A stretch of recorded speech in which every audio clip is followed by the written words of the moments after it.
Semenuhun Gusti Babru, bismillah. Saya akan langsung memberikan kepada Gusti Joyo, tapi saya sambung sedikit. Pertama, ngarso dalem songo pada waktu itu sebenarnya punya pilihan lain. Tidak peduli sama negara Republik Indonesia juga boleh, berhak toh. Atau ya wis ora apa-apa kowe gawe Indonesia tak ewangi ning aku tonggomu. Ya iso ta ya. Nah, tapi beliau enggak, beliau ngalah. Mikul dhuwur mendem jero tenanan, kan gitu. Nah, menurut saya karena tanggungan beliau untuk memilih sikap itu tuh ora baen-baen kuwi resikonya gede banget, maka nilai sejarah dan berkahnya sangat tinggi dan itu tidak bisa dikalahkan oleh semua kedoliman kepada DIY sekarang ini. Jadi upomo sesuk gagalo mendapatkan legalitas keistimewaan itu cuma satu tahap. Aku takon luweh tuwa ndi luweh dawa ndi umure Republik Indonesia apa Keraton Ngayodya?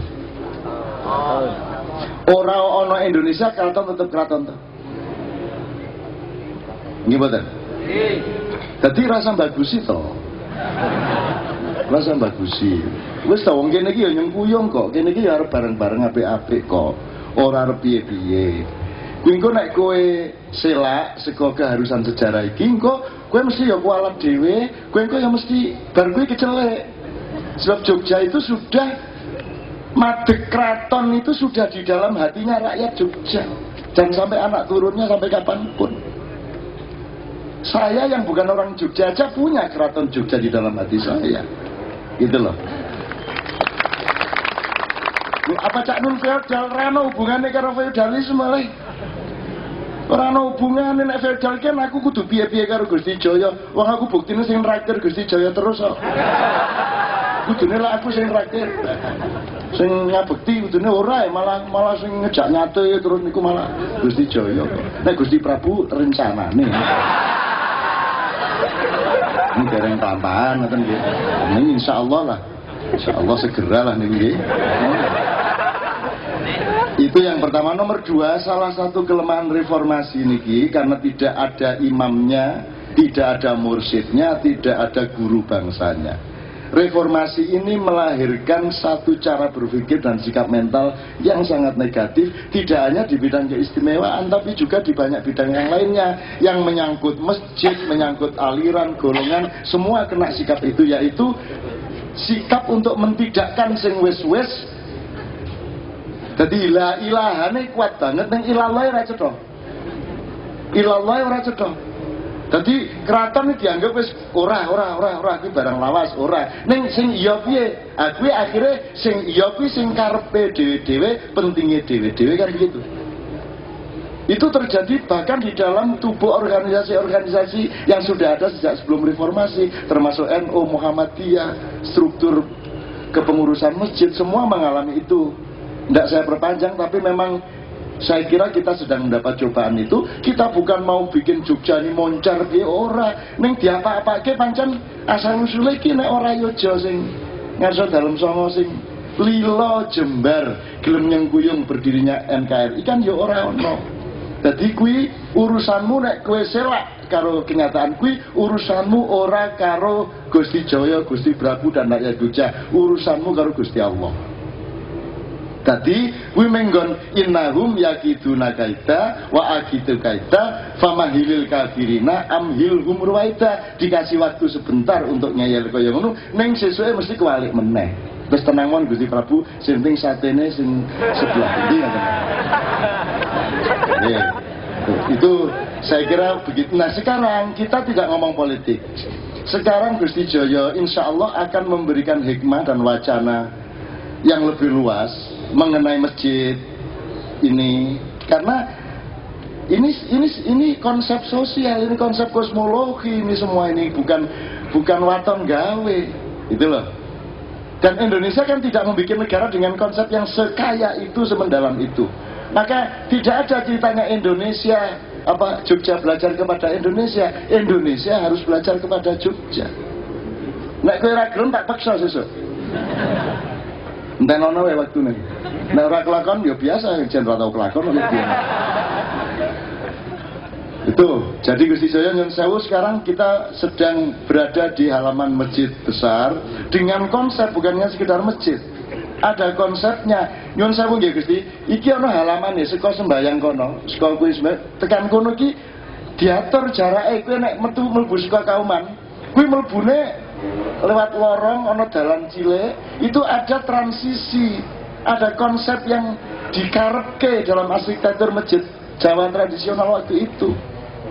Nek masjid Arab kan begitu kowe mlebu langsung gedung, tembok dhuwur ngono kae. Dadi ora ana religiusitas, ora ana rasa sejati ora kebangun. Nek kowe mlebu masjid gede, kuwi dunya iki kok tinggal njur kowe mlebu nang omahe Gusti Allah ki alon-alon, begitu kowe tekan kene tekan jero wis dunyane wis ning mburimu. Mulane njur Allahu Akbar, tangane nyilake dunya kono sing kongko. Itu Allahu Akbar tangannya ngeten iki. Jadi ini konsepnya seharusnya ditiru oleh konsep masjid-masjid modern. Kita tenanan ki laku gawe piye? Kok aku piye? Cangkemku sak ngono kuwi. Ya soal sing ngangslupi beda-beda iku sih. Ya Nyun Sewu niki kali guyone wong karang kula niki mengabdi dalem maca-maca. Nggih.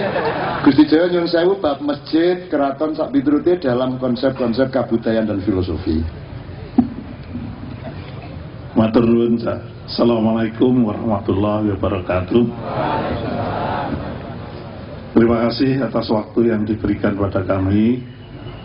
Tapi sebelum saya matur bab masjid, saya melanjutkan apa yang dingendikake Mas Prabu, di mana pada prinsipnya penggabungan Negari Ngayogyakarta Hadiningrat dan Kadipaten Pakualam ke dalam Negara Kesatuan Republik Indonesia itu dengan niat para pemimpinnya, yaitu ngersot dalem ingkang sinuwun Suwargi kaping 9 dan Kanjeng Gusti Pakualam Suwargi kaping 8, bukan untuk kepentingan dirinya sendiri, tetapi untuk kepentingan rakyat Ngayogyakarta Hadiningrat, agar harkat martabat rakyat Ngayogyakarta Hadiningrat itu setingkat dengan bangsa-bangsa Indonesia lainnya, bahkan setingkat dan sederajat dengan bangsa-bangsa di dunia. Nah, itu sudah terwujud atau belum?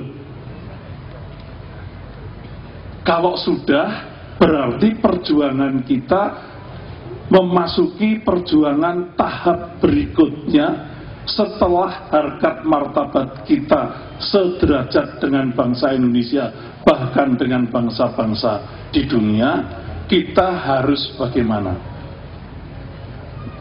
Kalau belum, berarti perjuangan kita belum selesai. Sekarang dirusui dengan gonjang-ganjing masalah keistimewaan daerah istimewa Yogyakarta. Padahal perjuangan kita belum selesai. Itu yang menjadikan kita harus senantiasa tetap golong gilik ngestokake kelanjutan dari perjuangan yang sudah diletakkan oleh para leluhur. Saya mengatakan para leluhur karena apa yang dilakukan oleh Suwargi kaping 9 itu tidak lepas dari rentetan panjang para leluhur sebelumnya. Kalau zaman Pangeran Mangkubumi untuk mendapatkan palihan negari itu ngotot untuk menandatangani perjanjian dengan VOC, ibu kota Ngayogyo itu harus di Alas Beringan, di Desa Pacetokan, di mana di situ sudah ada pesanggrahan Garjitowati yang dibangun oleh Sunan Amangkurat keempat. Tidak mau beribu kota di Sidoarjo, tidak ketularan Cak Nun. Tapi ngotot harus di Garjitowati. Kemudian yang kedua, untuk mengelola Negari Ngayogyakarta Hadiningrat dipilih Pepatih Dalem Yudonegoro yang merupakan musuh Belanda yang pada waktu itu menjadi bupati di kawasan Purworejo. Kalau dua itu tidak dituruti oleh kolonial Belanda, lebih baik Pangeran Mangkubumi bertekad untuk meneruskan peperangan yang sudah berjalan 9 tahun. Setelah dipenuhi apa yang diminta, perjanjian itu walaupun merugikan banyak negari Ngayogyakarta, ora digape, ora diwaos. Itu sama dengan yang dilakukan oleh Suwargi Kaping Songo. Setelah 6 bulan membahas 3 hal tidak selesai, beliau mendapat bisikan dari leluhur. Wis tole tekenan wae, sedilo meneh londo arep lunga saka kene. Dengan pesan itu beliau bergegas ke kantor gubernur, langsung meminta konsep perjanjian kontrak politik itu ditandatangani tanpa dibaca. Dan kemudian juga tidak pernah dibaca sampai menjelang wafat beliau. Jadi apa yang dilakukan oleh Suwargi Kaping Songo itu mirip dengan Suwargi Kaping Sepisan. Jadi rentetan panjang itu tetap menjiwai para sinuwun. Termasuk pesan yang tertuang dengan berdirinya semua bangunan di wilayah Ngayogyakarta yang ada kaitannya dengan keraton itu semua membawa pesan. Nah, sekarang saya masuk ke bagian masjid. Karena tadi sudah disentuh oleh Cak Nun, masjid itu kalau masjid Jawa, ya inilah wujud masjid Jawa ini seperti masjid gede ini. Tapi masjid gede ini adalah masjid keprabon, masjid utama. Masjid Jawa mesti harus menghadap ke timur, bukan mengarah kiblat. Bangunan masjid itu menghadap ke timur, tetapi sholat tetap mengarah kiblat. Jadi pada waktu itu, sejak dibangun, sejak Sinuwun Hamengkubuwana pertama, sudah diberi ancer-ancer. Kiblatnya itu dipecah suci. Dari regol masuk ke masjid sampai pendopo itu ada jalan yang miring. Itu namanya pecah suci. Itu arah kiblat. Tapi kalau bangunan masjid menghadap ke timur, karena masjid itu adalah perangkat kita manusia di dunia. Oleh karena itu menghadap timur, menyongsong matahari terbit sampai matahari terbenam. Di mana manusia diwajibkan beribadah di masjid pada saat kamu manusia hidup di dunia. Betul tidak? Pada waktu manusia itu masih di kandungan ibu, yang ibadah kan ibunya. Pada waktu manusia itu sudah di alam kubur, yang ibadah kan ahli warisnya. Kita yang masih hidup di dunia inilah yang wajib ngibadah di masjid. Oleh karena itu, masjid harus menjadi pusat kegiatan umat. Masjid itu ada pajupat 5 pancer. Fungsinya ada 4 untuk yang 1. Yaitu untuk ibadah, untuk syiar, untuk pendidikan, dan untuk kemaslahatan umat. Semua ditujukan untuk mewujudkan pengabdian kewajiban kita kepada yang satu, Allah Subhanahu wa Ta'ala. Itu adalah masjid. Masjid gede sendiri karena harus menampung fungsi yang keempat tadi, makanya dilengkapi dengan serambi masjid. Itu untuk kegiatan-kegiatan kemasyarakatan. Kemudian masjid gede sendiri ini beratapkan 3 susun. Berarti yang datang ke masjid gede itu adalah yang mengaku dirinya Islam. Sehingga masih ada yang ditritisan, belum tentu dia Islam beneran. Di tingkat kedua adalah yang sudah lengkap keislamannya, orang yang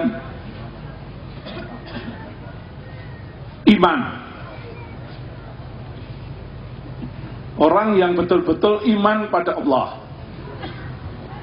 Kemudian angkat ketiga itu adalah orang yang takwa, muttaqin.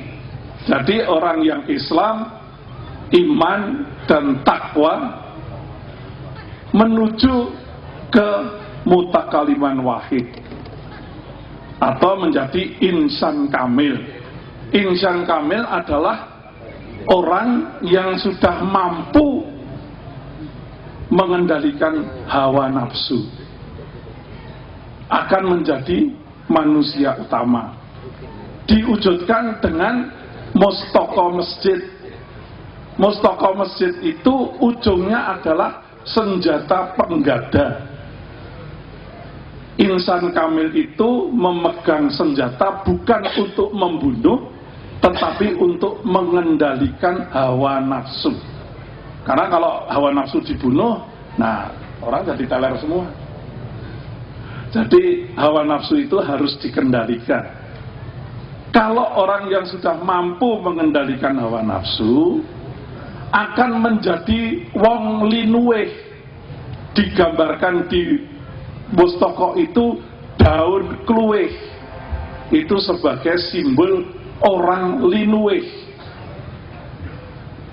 Orang linuweh itu kemana-mana selalu berbicara serba baik dan serba harum.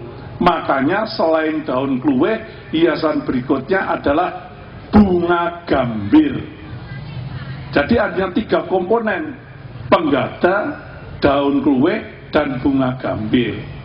Insan kamil yang sudah mampu mengendalikan hawa nafsu akan menjadi orang linuweh, di mana orang linuweh penggetikannya selalu harum dan baik bagi kepentingan orang lain. Menjadi manusia utama. Nah, itulah pesan yang terkandung di dalam masjid gede ini. Kalau Bapak Ibu perhatikan, di samping masjid gede ada masjid-masjid yang lain yang bukan masjid keprabon tetapi masjid prabon. Itu bedanya. Kalau masjid gede sebagai masjid keprabon atapnya susun 3, kalau masjid prabon itu atapnya hanya susun 2. Karena sudah dianggap bukan lagi hanya Islam, tapi sudah iman dan takwa. Sedang pengislamannya itu di masjid gede. Oleh karena itu di masjid gede itu dilakukan juga untuk mengislamkan bagi yang mau memeluk agama Islam. Itulah kaitannya dengan sekaten.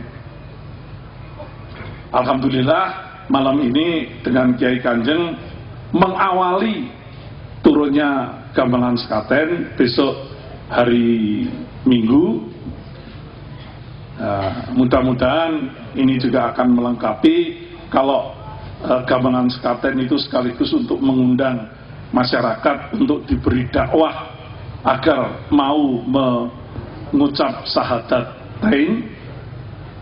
Tapi dengan Kiai Kanjeng ini kita dihibur, insya Allah nanti juga ada nuansa-nuansa yang mengarah kita agar lebih meningkat kualitas peribadatan kita, sehingga kita akan diselamatkan di dunia dan di akhirat karena perkenan Allah Subhanahu wa Ta'ala dalam kondisi situasi yang masih sangat membingungkan saat ini.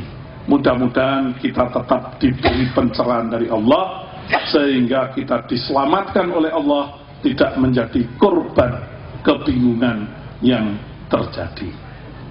Oleh karena itu, saya mohon kepada Cak Nun dan teman-teman dari Kiai Kanjeng, saya minta request lagu yang spesifik untuk kita sekalian agar tidak kebingungan.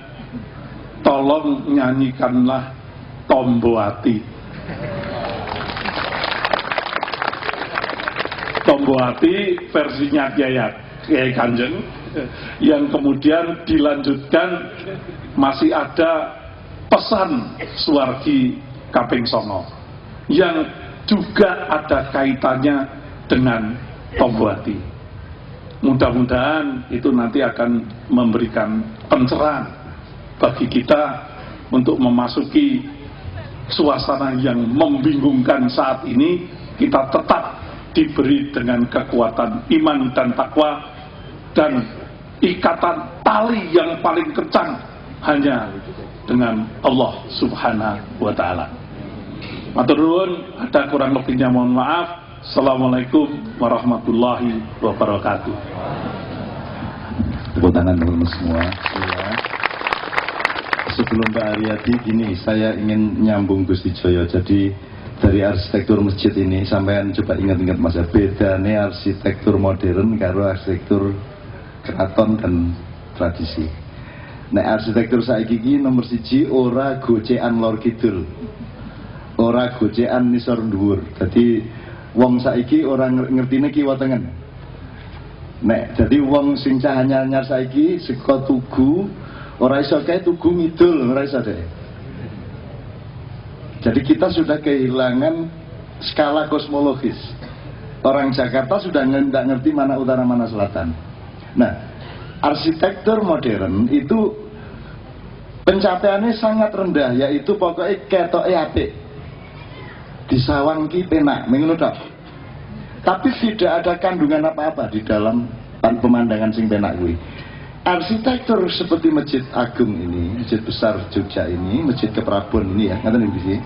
Masjid gede ini nek misalnya ono temboke, kaya ono cagake, iki ono apa jenenge latare, ono terase, itu konsep sosial, itu bukan konsep arsitektur. Itu konsep kebudayaan, konsep filosofi dan konsep teologi. Jadi tidak nggawe tembok mergo pengin ben bisa disawang wong, oh temboke apik, ngono ora ngono. Tapi semua itu diletakkan di dalam tatanan berdasarkan konsep yang mendalam tadi. Misalnya, yang setiap hari ke masjid ini saya tanya, ini halaman yang ini ada sukete apa? Ono sukete ora? Aslinya, nek saiki ono, aslinya ora entuk ono sukete. Setahu saya loh. Tidak boleh ada kaya halaman Prambanan kuwi asline ora entuk ana sukete. Itu ada pertimbangan kosmologis, ada pertimbangan filosofis, ada pertimbangan teosofis. Neng dadi kae nek kowe ndelok Prambanan saka kadoan zaman semono sadurunge ditutup jalan macam-macam, itu seperti tidak di bumi karena di sekitarnya tidak ada rumput, hanya tanah. Jadi kaya ngawang ngono iki karena diperlukan ada rangsangan spiritual bagi setiap orang yang datang ke Prambanan. Neng suatu hari Butin Soeharto tilik apa? Prambanan sikile kecekluk, sandale kesrimpet. Njero dadi kaya akhire saiki digawe konplok. Jaga latar tadi ya ora apa-apa kuwi wong seni sono iki mbiyen iki le dirubah iki mergo Pak Harto isu-isu tangi turu ning gedung agung niku karo nyangkluk kanduk kae njero lho kae kok gedunge wis rusak ngono kuwi. Itu berarti dawuh untuk semua kementerian agar segera dandani gedung kuwi. Kae yang nglirik selet lho kae kok rusak gedunge ngono tok. Jadi teman-teman sekalian, saya kira pertemuan kita pada malam hari ini adalah mempelajari kembali dan belajar untuk balik kepada konsep. Tidak hanya konsep politik dan sosial, tapi konsep sampai ke tingkat teosofi, teologi, kosmologi dan seterusnya. Iki ono hubungannya karo struktur bintang. Orang yang ketoke apik ngono tok. Itu teman sekalian, saya kira Anda coba teliti kembali masjid ini. Kenapa ini kalau sana jalannya begini, kenapa kamar mandinya begitu, kenapa sebelum ya asli ya, sebelum ada perubahan-perubahan kecil, kenapa di sini nggak boleh ada rumputnya? Itu ada urusan spiritualnya.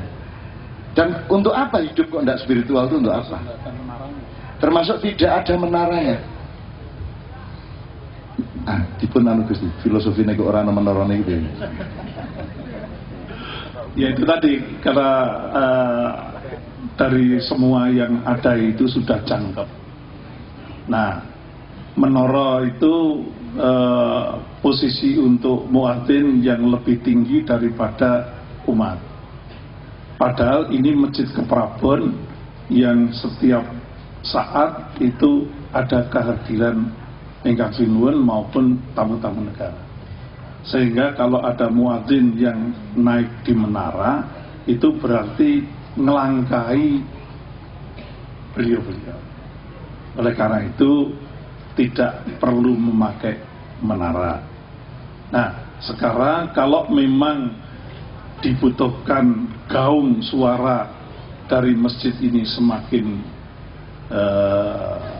besar dan semakin menjangkau kemana-mana, apa yang sudah tertempel di lapis kedua atap itu bisa diperbesar. Sebetulnya bukan hanya itu, Sanun. Dulu itu masjid gede itu juga ditandai dengan lagu-lagu azan itu setiap fardu berbeda. Kalau subuh itu azannya begini, kalau duhur itu azannya begini, kalau asar azannya begini, kalau maghrib adanya begini, kalau nisa adanya begini, sehingga masyarakat itu tidak perlu lihat jam, asal mendengar azan dari masjid gede yang merupakan pusat azan pertama kali, itu sudah paham. Oh ini jam sekian, oh ini waktu dulu. Kalau dulu belum ada jam gitu. Dan dulu itu azan masjid gede itu mesti menjadi pancer panutan dari masjid-masjid yang lain. Sebelum masjid gede azan, belum ada masjid yang lain azan. Tapi sekarang ya itu tadi malah sok disi. Nah itu suasana modern itu juga sudah masuk ke dalam dunia masjid dengan memanfaatkan sound system sehingga berani mendahului daripada imamnya. Nah itu benar atau tidak walau alam lah, semoga. Oke teman-teman sekalian, dulu di kampung sini kan kauman, sekonone Noto Prajan. Di Noto Prajan itu ada ciri kalau terdengar suara pak itu berarti ki ana layatane.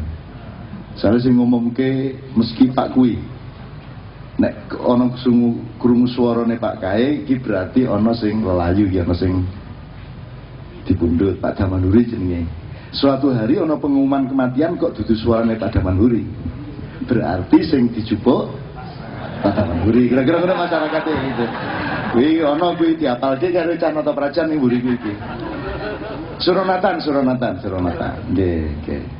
Nggak, itu dinamika romantikanya dengan apa namanya dunia pengumuman. Wah itu kalau sekarang bisa dilacak lagi Isti ya. Bisa dilacak menena adzan subuh piye, po dandang gula, po pucung, po nek duhur piye gitu kan. Saya itu sangat senang adzan dengan lagu Jawa, sangat senang sekali. Dan saya kira itu istimewa di surga nanti insyaallah pinilih minggu sing kon adzan ki wong Jawa wae lah. Karo tenggerantes piye ngono lho. Terus sedikit sebelum saya mohon kepada Bapak Wali Kota. Ini tadi saya cuma meneruskan bahwa pintu ini harus kita buka. Gusti Joyo tadi ngendika mengenai sedulur papat limo pancer. Ini sekedar saja analog kecil. Jadi kalau kita itu hidup itu diurus beneran hubungannya sama siapa, dan jadi kowe karo Gusti Allah iki hubungannya cetha, karo malaikat hubungannya cetha, karo apa wae kudu cetha hubungannya, karo suket hubunganmu piye, karo wititan piye, karo udan piye, karo segara piye kudu cetha. Nah, wong modern iki tidak punya hubungan apapun kecuali yang dia berkepentingan terhadapnya, kan itu kan? Nah, maka kita pasti hancur. Mergo wong modern tidak membangun kehidupan dengan cantolan-cantolan yang lengkap. Dia hanya punya cantolan, yaitu satu cantolan, yaitu kepentingan kita. Begitu kepentingan itu kemudian tidak bisa dijangkaunya, dia pasti ambruk. Nah, sedulur papat lima pancer itu kan tinggal dipelajari itu. Orang ruwet-ruwet lah rumangsamu. Wes ngene wes, hubunganmu karo banyu ketuban apa? Kuwi jenenge Kakang Kawah. Terus bar kuwi lahir karo sapa kowe? Karo Adi Ari-ari. Bar kuwi getihmu kuwi jenenge apa? Bar kuwi puser dadi papat kuwi. Ya itu kalau mikro. Terus jarene Kanjeng Nabi, jarene Gusti Allah, kowe iki lak malaikat papat kancamu ki. Bahkan hakikat dan eksistensi hidupmu. Dadi kowe kudu ngerti Jibrilmu bendina ki. Wong kowe karo papat kabeh kuwi kok. Kowe kudu mangerteni Mikaelmu, kowe kudu mangerteni Israfilmu, kowe ya wis dienteni Israilmu. Kowe kudu cetha hubungannya karo ekonomi kita apa, hubungannya karo anak kita apa, sama rumah tangga kita apa. Kalau itu tidak cetha, maka kita hanya hidup di dalam awang uwong yang kita tidak memahaminya. Jadi kita nanti kaya ya kita tidak ngerti, miskin ya tidak ngerti, kita mengalami apa saja semua tanpa ilmu dan pengertian. Wong saiki kowe ora ngerti nek azan saka menara-menara kuwi janjane kuwi nyicil ngurangi dosane Hitler. Kuwi ora ngerti ta hubungane kowe? Wah, iku bingung apa hubungane cak lho. Sing gawe sound system toa kuwi idene Hitler biyen. Untuk mobilisasi Deutsche Über Alles itu, terus Hitler itu kan perintis kapal selam, itu dia yang juga pertama. Tank itu pertama Jerman. Nah, toa kuwi sing Horen kuwi Hitler kuwi. Dadi saya masjid gawe kuwi dosane Hitler dikurangi. Baru kuwi jari ae Hitler. Ono ceritane. Nek ora diselidiki kono, diselidiki gitu loh. Jadi wong urip aja dumeh, aja ngremehke sapa-sapa, sebab kabeh iki kudu cetha hubungane, kudu cetha matur nuwun ora. Masa kowe ora kelingan air banyu ketuban, masa kowe ora kelingan adi hari-hari. Fungsi-fungsi pikiran dan batin kita tiap hari harus diperhitungkan berdasarkan 4 tadi itu, yang pancernya adalah Allah Subhanahu wa ta'ala, dipandu oleh Nur Muhammad menuju 5 pancer itu. Ini saya bukan mau Jawa-Jawa, enggak, hidup itu memang seperti itu. Dalam Islam itu disebut 4 malaikat. Kemudian alam semesta ini kan lebih kecil dari dirimu, karena engkau khalifahnya. Maka di alam semestanya ada pembagian persis seperti di dalam dirimu. Mulane kowe kudu ngerti, nek ana sing nyebut kae Mbah Petruk jane sapa, ning Merapi kae Kiai Gringsing sapa, Mbah Jumatil Kubra sapa, Pangeran Patmo sapa. Nek iso didoleki disinaoni, aja mung disirik-sirikke. Kiai Sapu Jagat sapa didoleki, kono sejarahe kabeh. Jajal sing ngurusi asep sapa? Loh, emang ada yang ngurusin lho. Rumahmu Gusti Allah gawe kowe tok lho piye? Aja GR kowe. Gusti Allah duwe staf oke banget dengan kementerian-kementerian. Jadi seluruh yang sifatnya batin dan ilmu itu namanya Kakang Kawah, itu namanya Jibrilia. Di dalam dirimu selalu ada inspirasi dari, kalau yang tertinggi itu software namanya extension namanya wahyu, di bawahnya ada karomah, maunah, fadilah, ilham atau inspirasi, ya. Itu semua urusan Jibril. Tapi kalau soal maintenance, penataan alam dan kehidupan, baik alam semesta, gunung-gunung, laut, sungai, lempengan-lempengan bumi, gunung berapi, maupun lautan yang ada di dalam dirimu, gunung-gunung berapi yang ada di dalam dirimu, semua penataannya itu disiapkan oleh Mikael. Tapi bagaimana mempraktekkan perusahaan alam semesta di dalam dirimu itu semua dikomandani oleh Israfil. Maka kalau akan ada gempa, terdengar trompetnya Israfil. Kalau akan ada hujan badai, terdengar trompetnya Israfil. Karena beliau yang mengawal pengelolaan khilafahnya manusia. Kui kabeh ono pengetahuane, ojo di sio-sio, ojo di elek-elek tok. Ya ojo dibenerke nek urung ngerti. Anak Israel lah kenal kabeh. Nek Israel, ono wong sing kerjasama karo Israel, ono sing mandiri. Artinya mati ra perlu ngenteni Israel paten-patene dhewe ini ngenten iki. Oke, saya tidak akan memperpanjang ini, tapi saya kira tidak ada bedanya Jawa, Islam, Barat apa semua kalau manusianya menemukan analog dan titik-titik temu keilmuan yang sebenarnya luar biasa. Itulah yang hilang dari bangsa kita sekarang. Kita sekarang hanya kenal 2014 siapa yang akan mencalonkan diri. Dan kita gampang kagum, menteri yang naik ojek sudah cukup untuk kita calonkan jadi RI nomor 1. Jadi wong kudune kan wong Jawa ojo gumunan, ojo kagetan. Saiki gumunan banget. Dipimpin tukul iki lho iso. Kon ngene, kon bengok coba kuwi. Kuwi bangsamu kuwi cipret saiki iso. Wis gatul, bangsa gatul. Kudune Garuda yang agung, yang besar, yang dahsyat, dan kita semua sedang membangun Garuda itu. Dari wilayah ini, dari wilayah Jogja akan muncul burung Garuda baru yang akan melanglang buana. Rakyatku semuanya. Saya Gusti Indonesia kita sanding nek mboten kene atine do minder-minder kabeh. Ngono, gayane RI 1. Alah, wis ora apa-apa. Sadurunge Pak Wali Kota, mbok apa nek ning ngarepe masjid ya kudu njur selawatan tok, wiritan tok ya ora, dangdutan entuk ora ya entuk, mosok ora entuk. Ning sing ora entuk olah aurat niku sing mboten wonten. Jadi aurat itu apa-apake sing nek ragune apik-apik, Mas Habib baik, P Ramli baik itu kita kenang Akadir baik. Jadi nyuwun sewu Pak Wali Kota, ini untuk pertama kali ya panjenengan satu panggung dengan Kiai Kancing, dan Kiai akan persembahkan khusus untuk Pak Wali Kota satu nomor lama ketika beliau mungkin masih SD atau masih TK, yaitu berjudul Kelana, ciptaan Mas Habi dari Ternabang. Ternabang itu sekarang disebut Tanah Abang. Itu saya kira beliau kenal lagu ini. Nyuwun sewu, tapi tidak usah ada joget kecuali joget olahraga.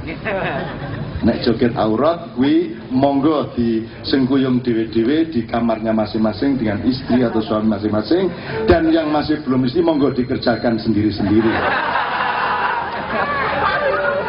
Oh alah. Yo, bismillah yo, teman-teman sekalian, tepuk tangan kegembiraan berkah dari Allah melalui Mas Imam Batawi. Tiada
Mam, ngendikane Gusti Prabu kayak sing nyanyi melas. Oh lagune, oh nggih lagune. Aning lagu melas mengiso dinyanyake wong sing wonge jen melas. Insyaallah Mam betul lagi karyawan-karyawan. Lagune memelas napa meleh wonge. Ya ala bisa nggih Mam. Jujur. Ya, Pak Wali Kota nyun sewu monggo semerdeka-merdekanya, mudah-mudahan malam hari ini membukakan pori-pori kesejahteraan, ilmu, kecerdasan dan keberkahan persatuan kita semua. Amin. Nyun sewu. Terima kasih. Assalamualaikum warahmatullahi wabarakatuh. Sebuah sejarah panjang peringatan sekaten. Jadi ini dari dulu sampai sekarang, dan alhamdulillah pada hari ini pun, malam hari ini kita bisa berkumpul, masih bisa menyaksikan sekaten bersama-sama. Nah inilah istimewanya Yogyakarta, ya inilah istimewa Yogyakarta seperti ini. Dan mudah-mudahan tadi sudah banyak disampaikan bahwa dari sisi religi tentunya Cak Nur sudah menyampaikan beberapa hal. Dari sisi budaya tadi ada Gusti Joyo dan juga Gusti Prabu, termasuk juga Cak Nur sudah menyampaikan. Tentunya yang kurang dalam hal ini adalah bahwa harmoni ekonomi. Jadi harmoni ekonomi, religi dan budaya dalam sebuah balutan peringatan sekaten. Kita bicara sekaten, yang tentu menjadi PR dari pemerintah kota adalah bagaimana event yang penuh makna ini juga memberikan dampak ekonomi yang baik bagi masyarakat. Terus terang belum banyak yang bisa kita lakukan, tetapi kita sudah mulai beberapa saat dengan menampilkan usaha mikro, kecil dan menengah. Mudah-mudahan hal ini bisa memberikan makna juga.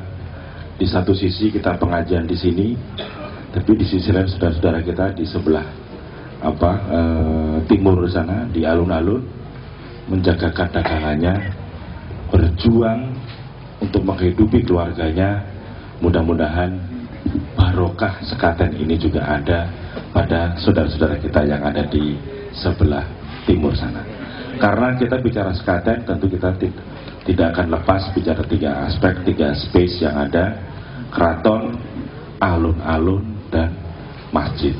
Nah mudah-mudahan komitmen ini terus terjaga untuk selalu menjaga event-event ini, kerjasama yang baik antar pemerintah dan masyarakat yang memiliki tujuan yang baik, yang mulia, dari Keraton Ngayogyakarta Dingrat yang telah menghidupkan sebuah event peringatan lahirnya Nabi besar Muhammad SAW dalam sebuah kegiatan, sebuah syiar Islam, dan mudah-mudahan terus ini bisa memberikan manfaat bagi kita semua, baik yang hadir di sini maupun juga yang melakukan kegiatan ekonomi di sebelah timur, yaitu di alun-alun kita. Itu saja barangkali, mudah-mudahan manfaat untuk kita semua. Kehadiran Bapak Ibu sekarang manfaat, sepulangnya dari sini tentunya apa yang disampaikan bisa menggugah hati kita untuk berbuat yang lebih baik, dan pada saatnya nanti hadir juga pada malam peringatan hari lahirnya Nabi Muhammad di sini juga, yang tentunya maknanya adalah semoga kita semua bisa meniru keteladanan yang telah dicontohkan oleh Nabi Muhammad SAW. Terima kasih. Assalamualaikum warahmatullahi wabarakatuh.